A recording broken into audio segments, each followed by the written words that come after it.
सो welcome back again. So आज का topic हमारा एरोमेटिक एंड एरोमेटिक हाइड्रोकार्बन्स के ऊपर है। देन ये टॉपिक्स के बाद हम एमसीक्यूज प्रैक्टिस सॉल्व करेंगे जो नीट और जेई के लिए इम्पोर्टेंट है। ऑल्सो सबसे पहले मैं एक चीज़ बताना चाहता हूँ कि एरोमेटिक क्या होता है। Aromatic word originally smell aroma aroma से आया। तो पहले स्टूडेंट्स क्या हुआ था, पहले के लोगों ने देखा कि कुछ कंपाउंड्स में प्लीसेंट स्मेल होती है। ओके, बट मॉडर्न केमिस्ट्री में क्या होता है कि एरोमेटिक का मतलब स्मेल नहीं, स्ट्रक्चर प्लस स्टेबिलिटी होता है। अब एरोमेटिक कंपाउंड जो है उसमें क्या होता है, साइक्लिक जो है रिंग स्ट्रक्चर होता है और कॉन्जुगेट है यानी अल्टरनेटिंग डबल बॉन्ड्स होते हैं। देन हाईली स्टेबल होता है वो रेजोनेंस। सो उसमें क्या हुआ कि सबसे इम्पोर्टेंट एग्जाम्पल इसके लिए क्या है, बेंजीन रिंग है। तो स्टूडेंट नाम भले एरोमा से आया है, पर एरोमेटिक कंपाउंड्स का जो असली गेम है, असली जो मतलब उसका जो असली फॉर्म है वो क्या है, स्टेबिलिटी और स्ट्रक्चर के ऊपर है।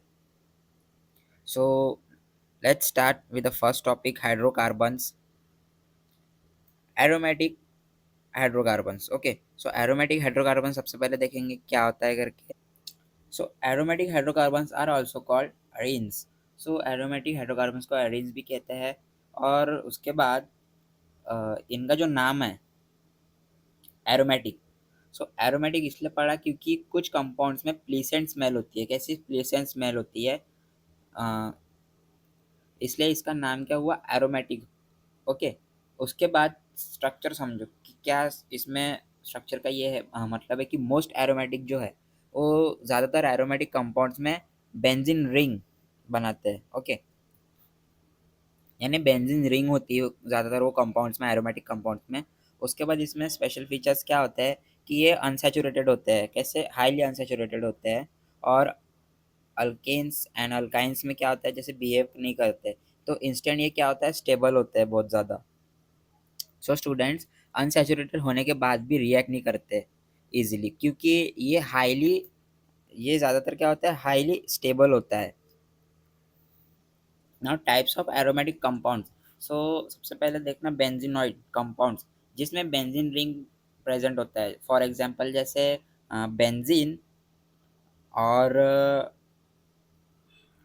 टॉलुइन प्रेजेंट होता है उसमें। ठीक है, ठीक है, जिसमें बेंजीन रिंग प्रेजेंट होता है ना, तो जैसे कि बेंजीन होता है और टॉलुइन होता है। ओके, उसके बाद नॉन बेंजुलाइन कंपाउंड में देखना कि जिसमें बेंजीन रिंग नहीं होता है फिर भी एरोमेटिक प्रॉपर्टीज होती है। जैसे अ, जैसे कुछ इम्पोर्टेंट एरोमेटिक कंपाउंड्स है जिसमें बेंजीन हो गया, टोलुइन हो गया एंड नेप्थलीन हो गया एंड पिफेनाइल हो गया। सो स्टूडेंट्स रिंग हो या ना हो उससे कुछ मतलब नहीं, रिंग हो या ना हो, अगर स्टेबिलिटी और कंजुगेशन है तो वो क्या हुआ, एरोमेटिक हुआ। अब इसकी कुछ इंपॉर्टेंट प्रॉपर्टीज समझो, जिसमें सबसे पहले तो कॉन्सेप्ट समझो कि क्या है कि बेंजीन जो है, बेंजीन अनसैचुरेटेड है, जिसमें या डबल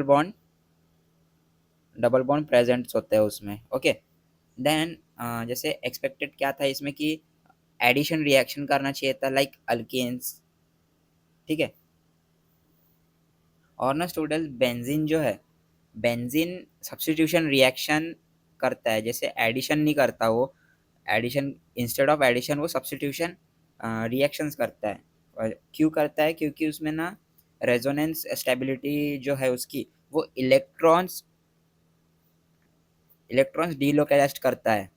ठीक है, इलेक्ट्रॉन जो है वो डीलोकलाइज्ड होते हैं उसमें और रिंग हाईली स्टेबल हो जाता है। तो स्टूडेंट बेंजीन जो है, बेंजीन में स्टेबल है, इसलिए एडिशन नहीं होता क्योंकि सब्स्टिट्यूशन उसमें होता है।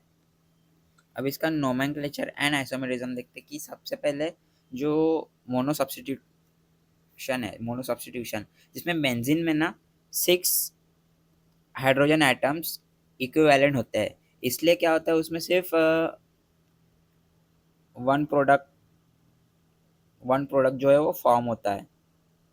ओके, उसमें वन प्रोडक्ट फॉर्म होता है और उसके बाद जो टू ग्रुप्स के ट्रू जो टू ग्रुप्स है उसके डिसब्स्टिट्यूशन होते हैं, जिसमें तीन पॉसिबल पोजीशन होते हैं उसमें। सबसे पहला जो ऑर्थो है, ऑर्थो में 1 to 1, 1 से 2 पोजीशन होती है। देन मेटा में 1 से 3 होती है एंड पैरा में 1 से 4 पोजीशन होती है। तो स्टूडेंट यहाँ पे ट्रिक समझो, 1 से 2 ऑर्थो एंड 1 से 3 मेटा, देन पैरा जो है 1 से 4 है। अब यहाँ पे एग्जाम्पल्स ऑफ आइसोमर्स समझते हैं कि जो ओज़ाइलिन है। तो ओज़ाइलिन में क्या होता है, जिसमें ओज़ाइलिन यानी ज़ाइलिन आइसोमर्स। तो ज़ाइलिन आइसोमर्स में ना स्टूडेंट्स की सेम फार्मूला होता है, ठीक है, और डिफरेंट पोजीशन होती है।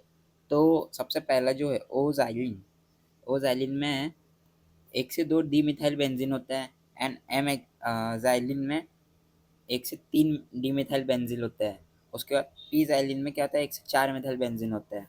तो स्टूडेंट यहाँ पे सबसे इंपॉर्टेंट चीज़ कॉन्सेप्ट समझो कि उसमें ना सेम मॉलिकुलर फार्मूला है और डिफरेंट पोजीशन ऑफ ग्रुप है, जिसको हम पोजीशन आइसोमेरिज्म कहते हैं। Okay, so students group same है, ग्रुप सेम है, लेकिन जो पोजीशन है पोजीशन चेंज है, इसलिए आइसोमस आइसोमेरिज्म आता है उसमें। ना structure of benzene. Okay, so students यहाँ पे देखना बेसिक इन्फॉर्मेशन है। सबसे पहले मॉलिकुलर फार्मूला जो है, वो मॉलिकुलर फार्मूला क्या है, C6H6। तो इसमें क्या हुआ, हाईली अनसैचुरेटेड यानी डबल बॉन्ड्स एक्सपेक्टेड है। सो इसका जो डिस्कवरी किया था वो किसने किया था, माइकल फैराडे ने। कब, 1825 में। सो उसके बाद ये केकुल स्ट्रक्चर जो है, केकुल स्ट्रक्चर 1865 में आया, जिसको हेक्सागोनल रिंग प्रपोज, जिसमें हेक्सागोनल रिंग प्रपोज किया और alternate single and double bond propose किया। तो जिसमें स्टूडेंट 6 कार्बन्स का परफेक्ट रिंग है, बट स्टोरी यही ख़त्म नहीं होती है यहाँ पे ना। अब क्रूकेल स्ट्रक्चर में प्रॉब्लम समझो, प्रॉब्लम विथ क्रूकेल केकुल स्ट्रक्चर। तो स्टूडेंट यहाँ पे देखना, केकुल में जो प्रेडिक्ट किया है, जिसमें डिफरेंट बॉन्ड लेंथ, क्या प्रेडिक्ट किया है, जिसमें केकुल स्ट्रक्चर ने जो प्रेडिक्ट किया कि डिफरेंट बॉन्ड लेंथ है और साथ ही में मल्टीपल आइसोमर्स है। तो ये राइट नहीं है, ये करेक्ट नहीं है, ये रॉन्ग है। और उसके बाद बट इन रियलिटी में क्या हुआ स्टूडेंट्स की, सिर्फ वन यानी वन टाइप का प्रोडक्ट मिलता है। ओके, देन उसके बाद जो सारे सिंगल बॉन्ड्स है, कार्बन सिंगल बॉन्ड्स है, वो क्या होते हैं, इक्वल हो जाते हैं। ओके, वो इक्वल हो जाते हैं। देन उसके बाद स्टूडेंट एक चीज़ समझो कि यहाँ पे थ्योरी कुछ और बोल रही थी, लेकिन एक्सपेरिमेंट कुछ और दिखा रहा था। Okay, now resonance in benzene. तो यहाँ पे बेंजीन एक रेजोनेंस हाइब्रिड है। क्या है, एक रेजोनेंस हाइब्रिड है, जिसमें टू मेन स्ट्रक्चर्स थे, जो कि केकुल स्ट्रक्चर एग्जिस्ट करते हैं। एक्चुअल स्ट्रक्चर जो है वो दो मिक्सचर यानी दोनों का मिक्सचर है। तो रिप्रेजेंटेशन क्या कहता है कि उसमें हेक्सागोन जो है, हेक्सागोन विथ सर्कल इनसाइड है। सो उसमें ना इंडिकेट्स क्या होता है कि delocalised pi electrons. So benzene fix structure नहीं है, इलेक्ट्रॉन्स कंटिन्यूसली उसमें मूव करते हैं ना। Hybridisation and bonding. तो सभी कार्बन एटम्स सभी कार्बन एटम्स में ना sp2 हाइब्रिडाइज है, जिसमें जो बॉन्ड्स है, सिंगल बॉन्ड जो है, जिसमें सिग्मा सिग्मा बॉन्ड जो sp2 माइनस sp2 में है, ठीक है। तो उसके बाद sp2 and sp2। So next में क्या देखो, कार्बन हाइड्रोजन है, जिसमें सिग्मा बॉन्ड जो है sp2 और s ऑर्बिटल्स में है। उसके बाद जो हमारे रिमेनिंग पी ऑर्बिटल्स है, जो क्या फॉर्म करता है, पाई बॉन्ड फॉर्म करता है, ठीक है, जो जिसमें साइडवाइज ओवरलैप से वो पाई बॉन्ड फॉर्म करता है। अब स्टूडेंट्स यहाँ पे sp2 हाइब्रिडाइजेशन प्लस क्या हुआ, पाई बॉन्ड, देन उसके बाद क्या हुआ, वो क्या बनता है, aromatic magic. Okay, that creates aromatic magic. Then delocalization of pi electrons। so pi electrons are not fixed। तो इसमें क्या होता है, pi electrons फिक्स नहीं होते, क्योंकि पूरे रिंग में ना फ्रीली फ्रीली मूव करते हैं, जिससे हमें क्या मिलता है कि जो इलेक्ट्रॉन्स है, electron cloud above and below ring. Okay, ये तो यही बेंजीन को एक्स्ट्रा स्टेबिलिटी देता है, that gives extra stability to benzene. अब स्टूडेंट्स इलेक्ट्रॉन जो है वो फ्री मूव करते हैं, यानी फ्रीली घूमते हैं, तो इसलिए वो बेंजीन क्या होता है, सुपर स्टेबल होता है ना। बॉन्ड लेंथ एंड स्टेबिलिटी, सो सभी यानी ऑल सिंगल कार्बन बॉन्ड जो है वो कितना होता है, 139 पैरामीटर का होता है। जो कंपेयर करने पे ना स्टूडेंट्स, उसमें सिंगल बॉन्ड जो होता है वो 154 पैरामीटर का होता है, और डबल बॉन्ड जो होता है वो 133 पैरामीटर का होता है। लेकिन बेंजीन जो है, बेंजीन दोनों के बीच है, तो उसका रीज़न क्या निकला, रेजोनेंस निकला। यानी ना सिंगल है ना डबल है, बेंजीन का बॉन्ड स्पेशल है, right. Now why benzene is stable.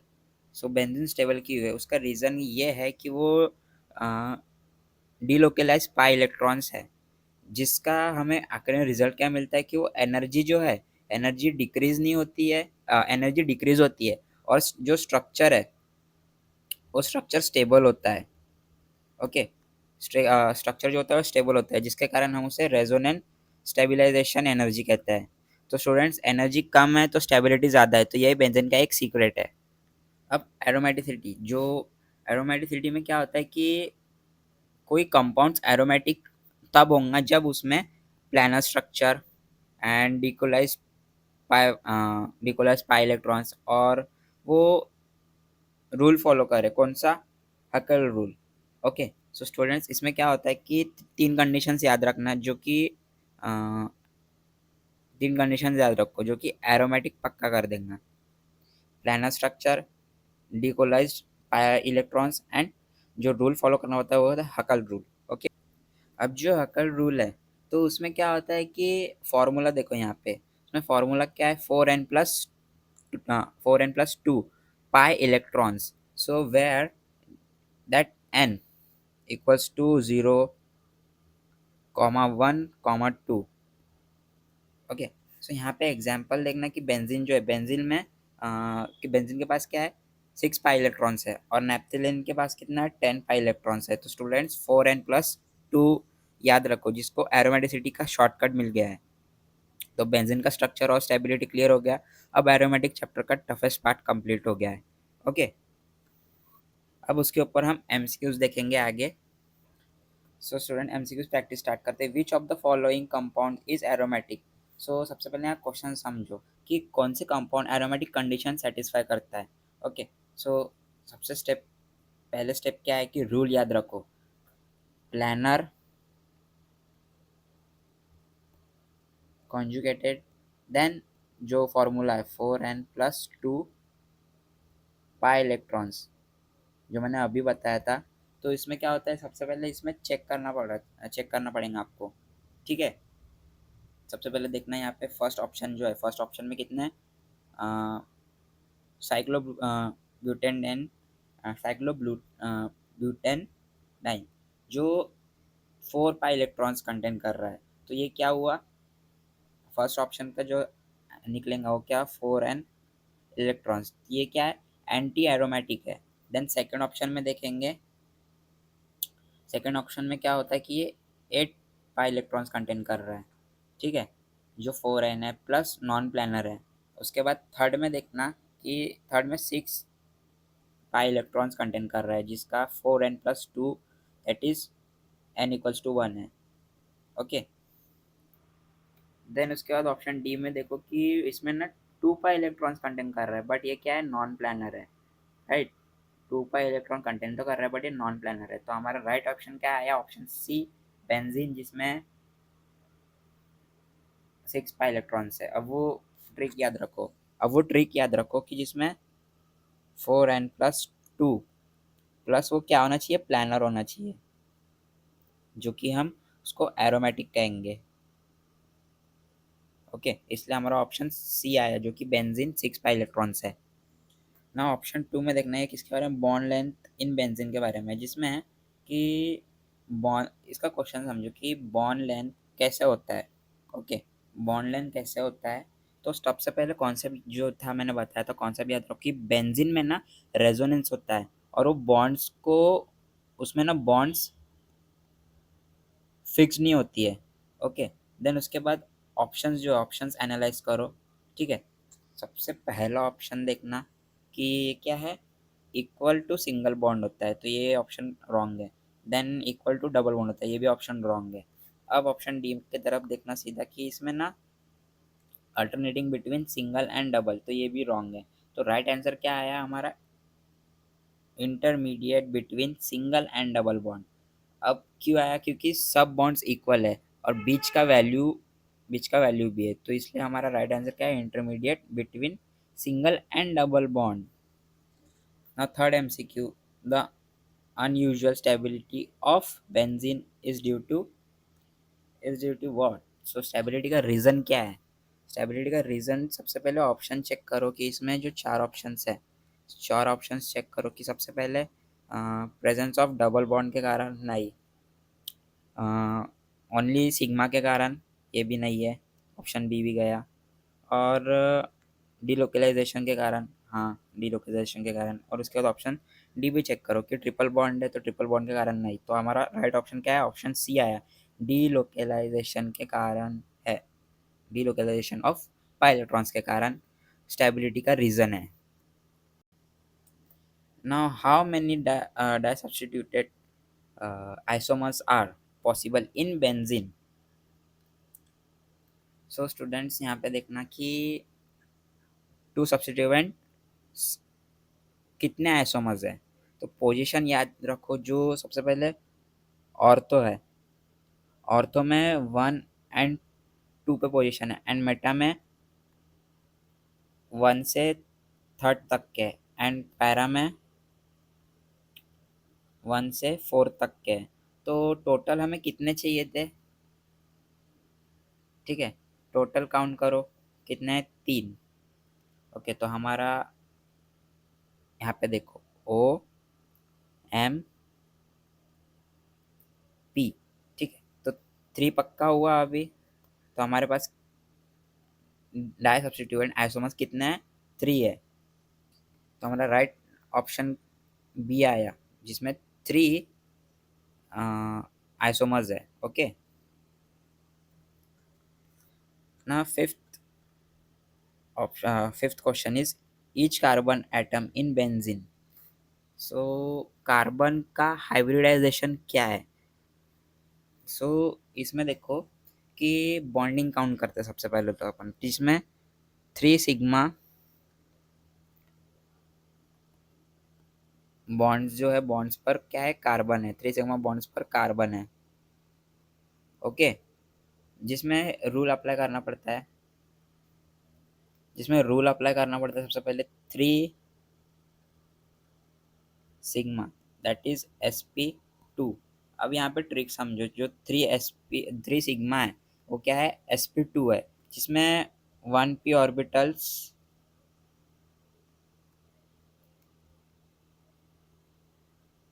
1b orbital, that is pi bond. Okay, तो हमारा राइट ऑप्शन क्या आएगा, ऑप्शन सी, जिसमें sp2 हाइब्रिडाइज्ड है।